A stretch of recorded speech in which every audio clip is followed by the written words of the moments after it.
Amargos años de un estudiante, de Jaime Aduana Quintana. Continuación.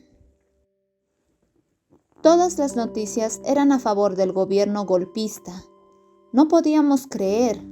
Las resistencias seguían en las calles a pesar de que fue un número muy reducido. Por primera vez en mi vida vi morir a varios de mis compañeros en las calles. Y una tarde recibimos noticias de nuestros informantes. Dijeron que ya no podían hacer nada. Realizaban un rastreo en la zona y rápidamente tuvimos que abandonar el domicilio. La única posibilidad que teníamos era replegarnos a los centros mineros. La ciudad en su totalidad estaba bajo el control de los uniformados. Nos abrazamos con la esperanza de volvernos a encontrar. Salimos de 2 en 2. Escogí a Jimmy. Caminamos con bastante cuidado calle por calle hasta llegar a mi cuarto. Después de 2 semanas muy tensas, fui a recoger la encomienda que mi madre me mandó. Caminé cuidadosamente en la calle, con los sentidos concentrados, hasta que llegué a la casa de uno de mis paisanos del centro minero. Me entregó la encomienda y una carta. Conversé muy apresurado. Posteriormente me despedí y regresé nuevamente con mucho cuidado. Mientras tanto, Jimmy se quedó en mi cuarto preparando el almuerzo.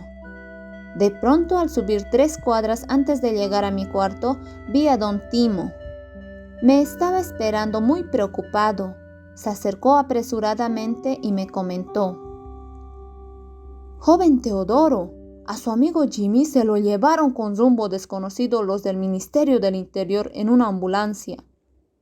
Me dijo que habían allanado mi cuarto, que se llevaron mi máquina de escribir y frazadas, así también las cosas que estaban deshechas».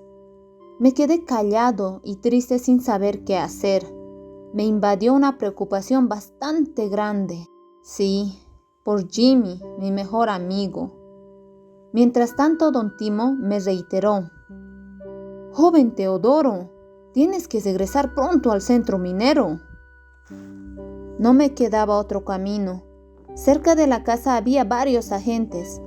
Sin pensar le dije: «Sí, don Timo, me iré, pero por favor quisiera que recoja las cosas de mi cuarto y me los cuide». Sin pensar más, caminé. Por casualidad tenía puesta una chamarra de cuero que me sirvió para protegerme del frío.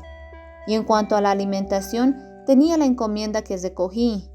Tuve que leer la carta apresuradamente y luego lo deshice para no comprometer a mis padres. Lo más difícil era salir de la ciudad.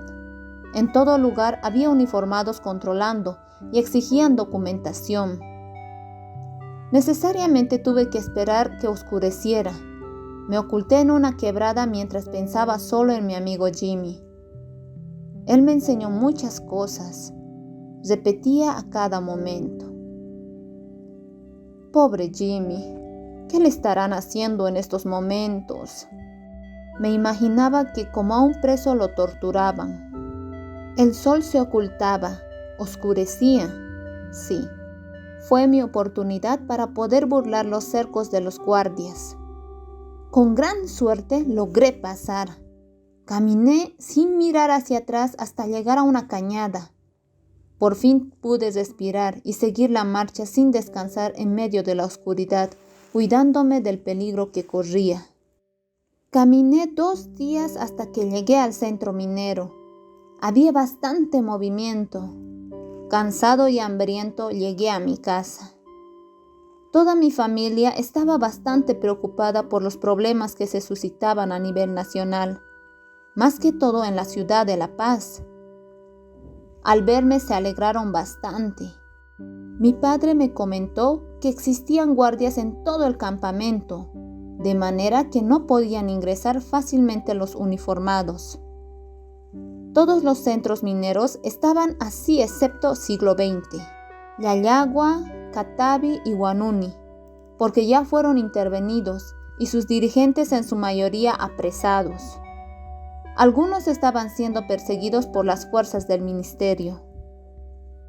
La situación era bastante delicada para los trabajadores de los centros mineros por la resistencia. Después de comentar por lo menos 1 hora, almorzamos y descansé un poco. Aproximadamente a las 4:30 de la tarde tocó la sirena del campamento. Toda la población nos concentramos en la puerta del sindicato. Los dirigentes nos informaron que el ejército se encontraba cerca del centro minero esperando órdenes para tomar el campamento. La respuesta en la mayoría de los trabajadores fue radical, la de reforzar las posiciones de guardia con los compañeros que aún faltaban ser tomados en cuenta en los grupos. Y también decidimos conformar grupos para los 3 turnos, por las mañanas, por las tardes y por las noches. La tarea principal de la radio era informar todas las verdades y atrocidades que estaba haciendo el gobierno golpista, para que conozcan las naciones de todo el mundo sobre los asesinatos, torturas, violaciones a menores y ancianas. Los uniformados asesinaban a personas indefensas y humildes en todo el territorio, queriendo callar la voz de los bolivianos. Sin duda, se veía la conciencia limpia de todos los trabajadores y era algo que daba bastante fuerza para seguir hasta el último. Horas después se presentaron dirigentes, compañeros campesinos, con buenas noticias. Nos dijeron que el sector campesino se iban a unir a nuestra lucha junto a los mineros. Toda la gente al escuchar empezaron a dar aplausos gritando: ¡Viva Bolivia! ¡Muera la burguesía! ¡Muera el gobierno golpista! ¡Muera el imperialismo yanqui! ¡El pueblo unido al poder! Dijimos que solo la buena organización y disciplina nos llevaría a obtener el éxito de la resistencia. 3 horas después, la caravana de movilidades muy repletas de compañeros se dirigieron hacia la cumbre, un lugar estratégico para un enfrentamiento o vigilancia. Una multitud de personas despedían con gritos y aplausos a los trabajadores.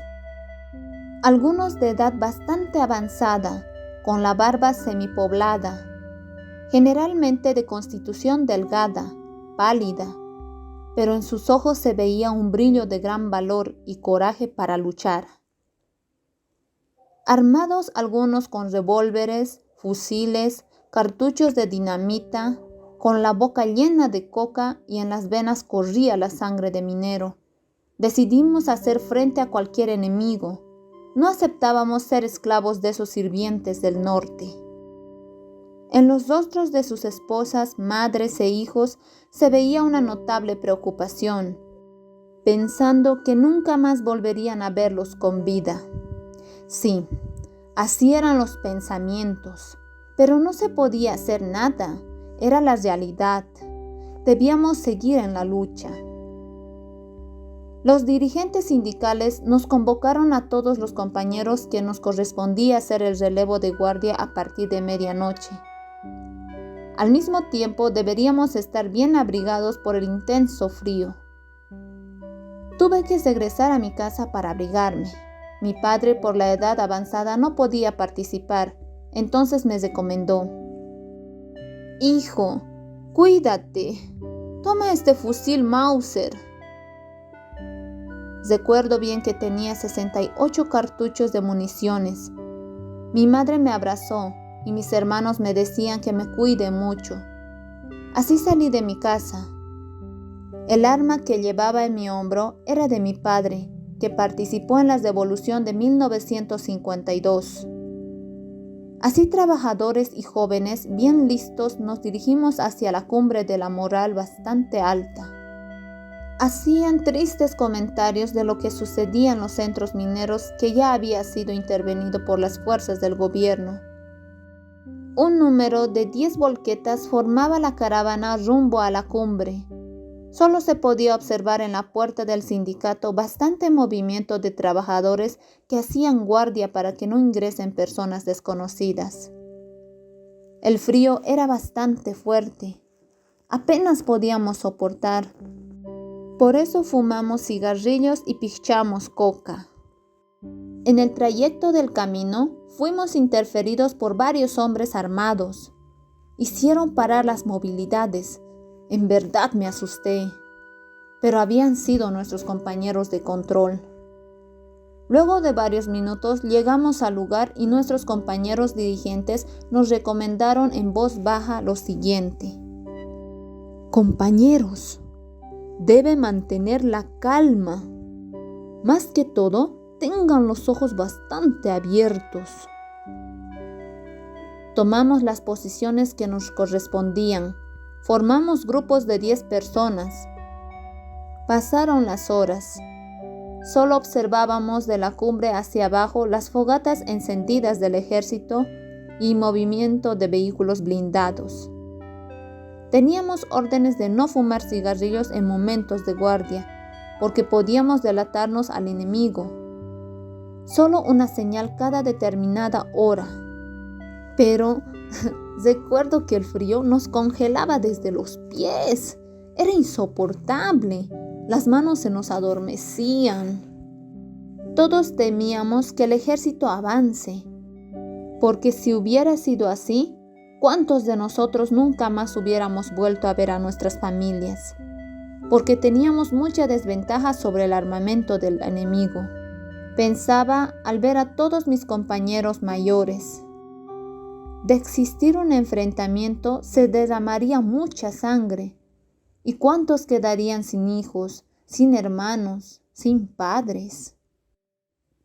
Fuimos valientes y decididos, pero había desigualdad en el armamento. La responsabilidad caería en las espaldas de ese gobierno sirviente del imperialismo.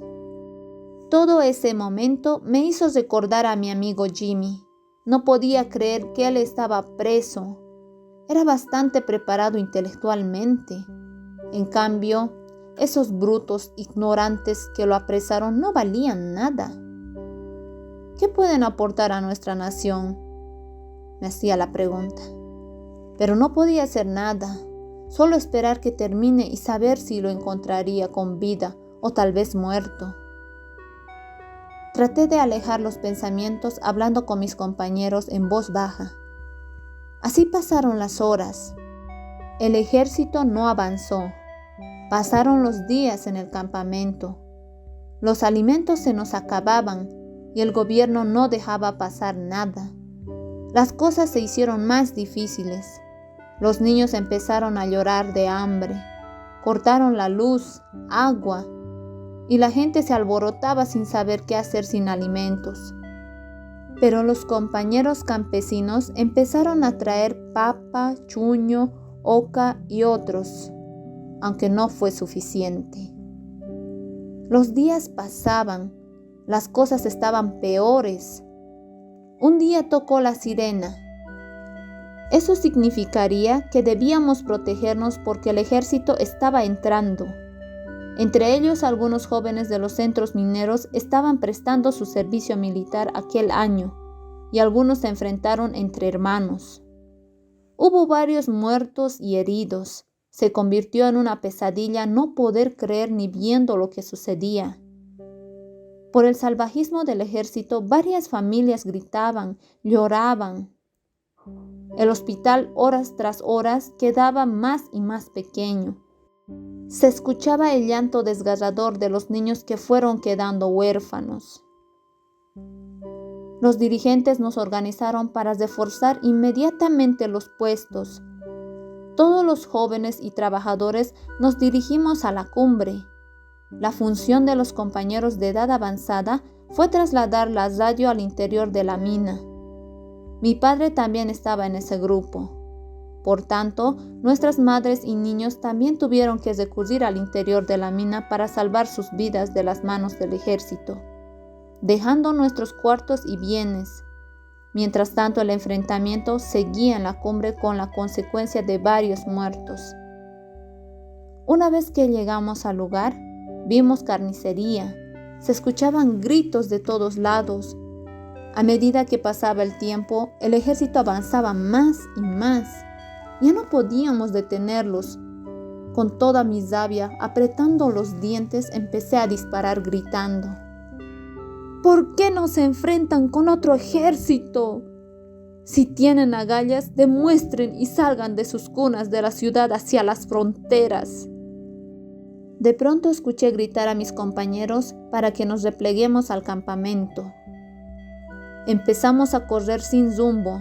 No sabíamos dónde nos encontrábamos y quiénes faltaban, hasta alejarnos de las cumbres rumbo al campamento minero. Cuando llegamos a las puertas del sindicato, en ese momento se realizaba una reunión relámpago y se decidió que los dirigentes y algunos de los compañeros más esclarecidos con el movimiento obrero tenían que abandonar el campamento debido al riesgo que corrían sus vidas. Se alejaron lo más rápido posible tomando el rumbo río abajo, cargando algunos alimentos. Los compañeros que nos quedamos nos sentimos bastante tristes y pensativos. ¿Cómo esos hombres lucharon junto a nosotros? Nos orientaron y en ese momento sus vidas corrían peligro.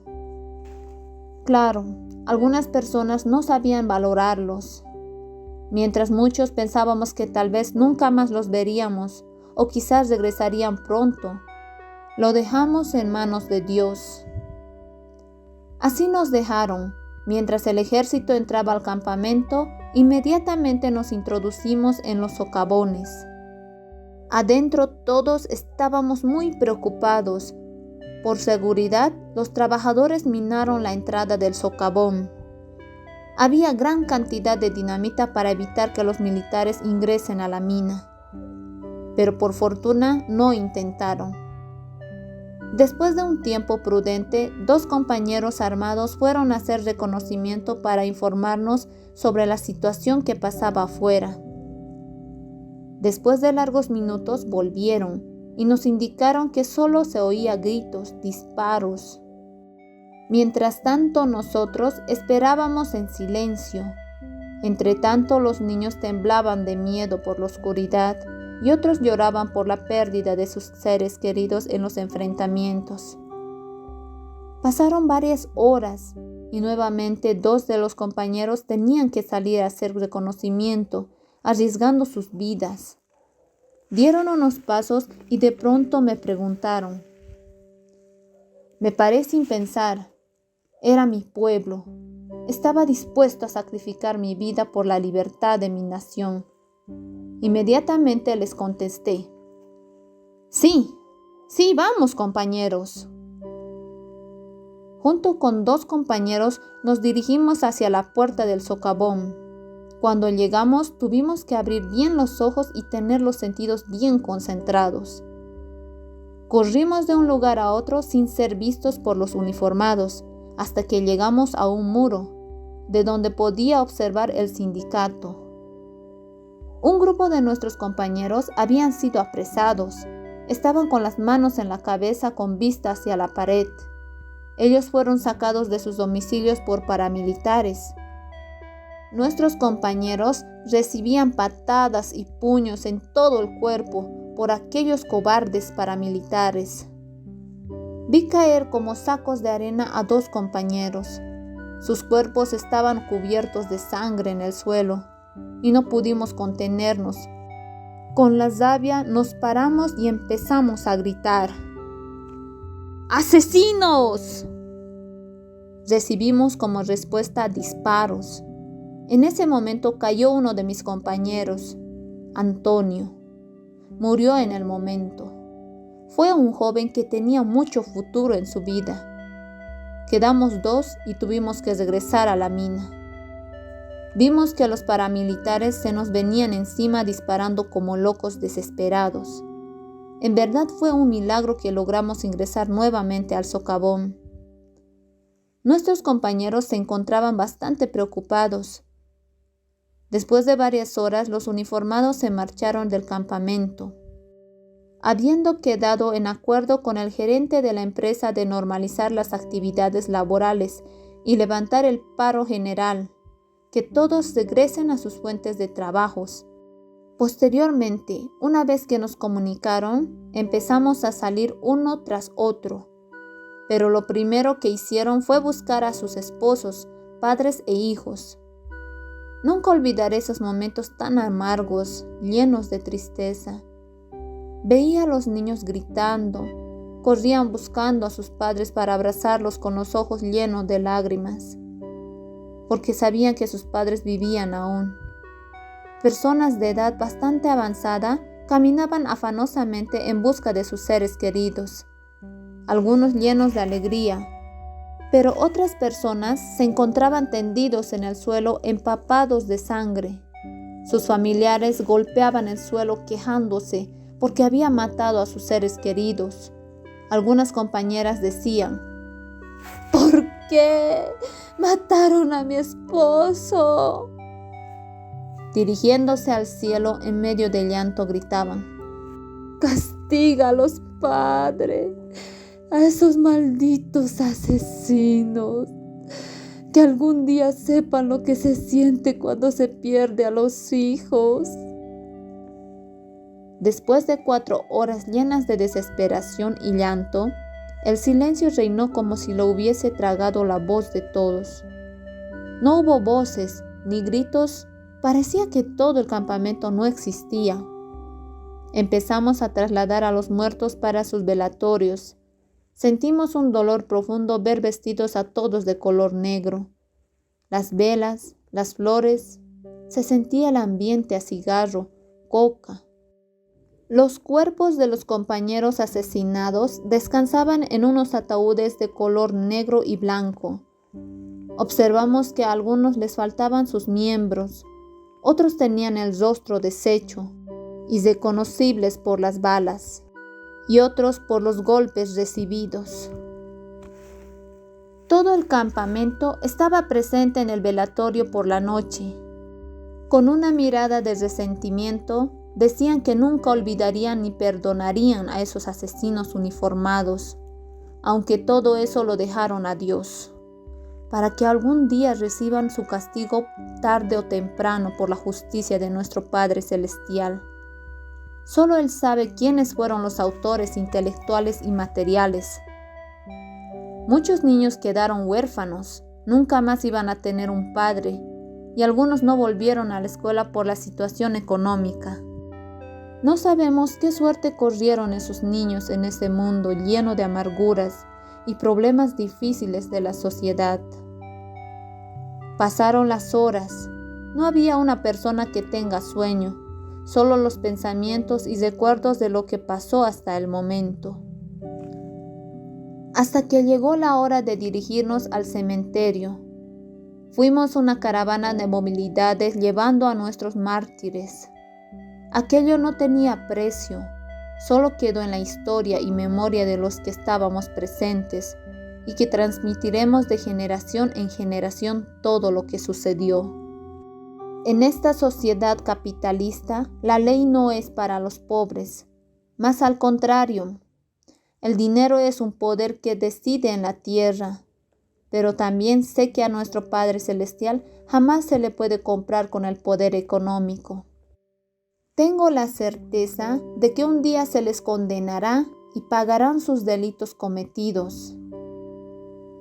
Así llegó el momento para realizar el entierro. Llegó la hora de sepultarlos para siempre. Fueron minutos prolongados de gritos, lágrimas, desesperación, porque jamás volverían a ver a sus seres queridos. Así, todo eso sucedió en nuestro campamento. Algunas niñas fueron víctimas de violación por los uniformados y paramilitares drogados. Es bastante horrible recordar todo eso. Ojalá que no les pase a sus hijas todas esas barbaridades que han hecho con niñas inocentes y humildes.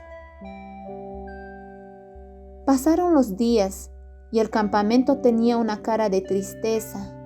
Se normalizaron las actividades laborales. La nación estaba bajo el control del gobierno dictatorial. El pueblo fue descabezado, sin dirigentes.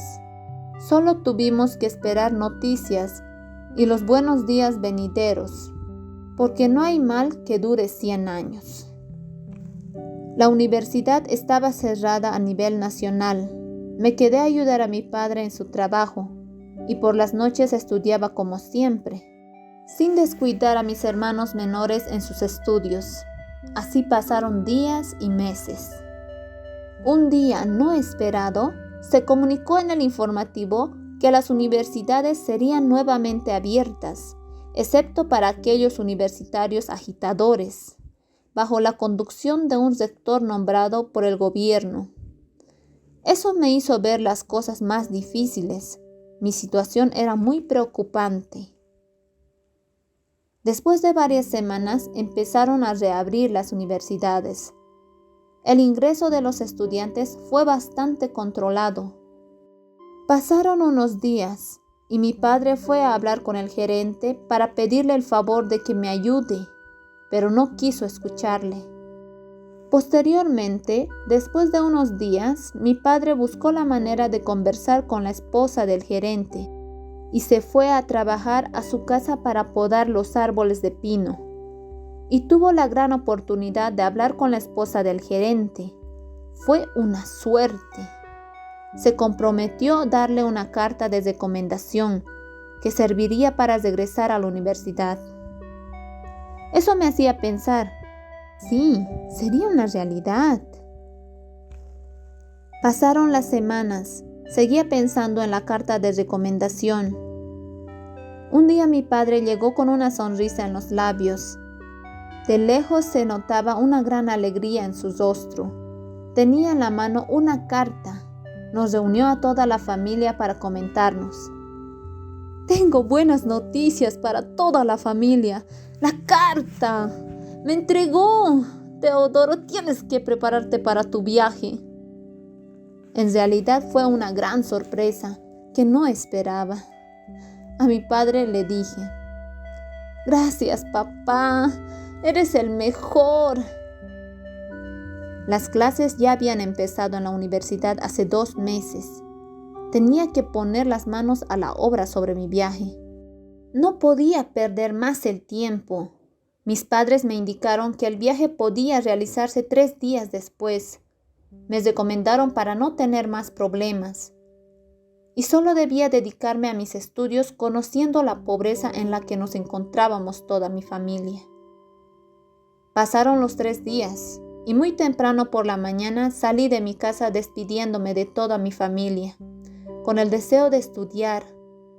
Era un compromiso grande y no podía fallarles a mis padres. En mi viaje me inundaron los pensamientos. Tenía la mente muy confundida hasta que llegué a la ciudad. La diferencia era que ya conocía y debía hacer algo provechoso para que un día pudiera vivir en buenas condiciones y también poder ayudar a mis padres, hermanos y personas que necesitan. Pero en la parada de la movilidad empecé a sentir temor. Estaba traumado como si alguien me estaría esperando para apresarme. Tenía que olvidarme y solo pensar en mis estudios. Caminé hacia el cuarto alquilado y me venían recuerdos de los lugares que pasé con mi amigo Jimmy. No sabía cuál era su situación, pero no había perdido mis esperanzas de que algún día lo volvería a ver con vida. Cuando llegué a la casa de Don Timo, empecé a arreglar las cosas que quedaron en mi cuarto. Después de tanto tiempo. 3 horas más tarde, Don Timo y su esposa llegaron y cuando supieron que llegué vinieron a conversar y me recomendaron. Joven Teodoro, no queremos más problemas con la policía. Tienes que alejarte de la política o en cambio vas a tener que entregarme el cuarto. Me hizo muchas otras recomendaciones muy tajantes. Más tarde llegamos a un acuerdo y me comprometí. Don Timo, me dedicaré exclusivamente a mis estudios. Así ellos me aceptaron y me puse muy contento después de conversar y llegar a un acuerdo con Don Timo y Doña Felipa, porque estaba preocupado pensando en que quizá me sacarían de su casa. Empecé a prepararme para el día siguiente. Tenía que enfrentar mis problemas en la universidad. Al día siguiente, a las 6 de la mañana, preparé mi desayuno y bajé pensando en lo que iba a decir en el rectorado. Pedí audiencia para entrevistarme con la autoridad. Una vez que me concedieron, pasé.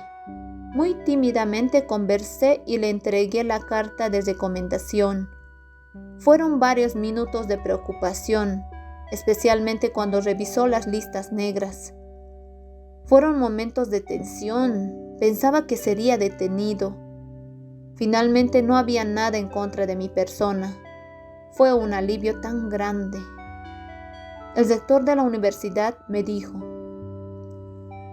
el gerente de la empresa minera era un compañero de estudios de secundaria. Sí, solo por su recomendación acepto.